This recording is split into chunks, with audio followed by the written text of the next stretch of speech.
संगारेड्डी जिले के सदाशिव पेट के करीब पेश आए सड़क हादसे में एक शख्स हलाक और दीगर जख्मी हो गए। बाईपास रोड के करीब ड्राइवर ने तवाज़ुन खो दिया, जिसके नतीजे में कार उलट गई।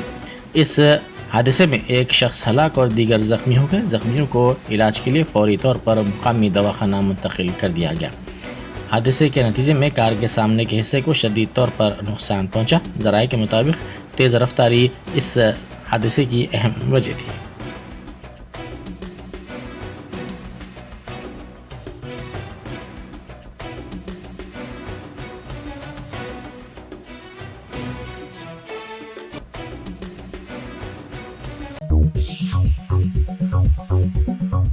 Germanton super speciality hospital, doctor Mir Jawad Jar Khan, senior experienced orthopaedic surgeon, bone fracture, joint replacement, hip replacement और स्पाइन सर्जरी कामयाबी से अंजाम दे रहे हैं। इसके अलावा neuro surgery, cardiology, gynaecology, dental, general medicine, dialysis और फिजियोथेरेपी जैसे शोबाजात में इंतहाई कामयाबी के साथ वाजबी फीस में इलाज किया जा रहा है। शेयरिंग और प्राइवेट रूम्स, अस्पताल में 24 घंटे MRI, CT scan, 2D digital x-ray, ultrasound, operation theatre, ICU और लैब की सहूलत दस्तयाब है। आपकी उम्मीदों के ऐन मुताबिक Germanten super speciality hospital, pillar number 150, Attapur, Hyderabad.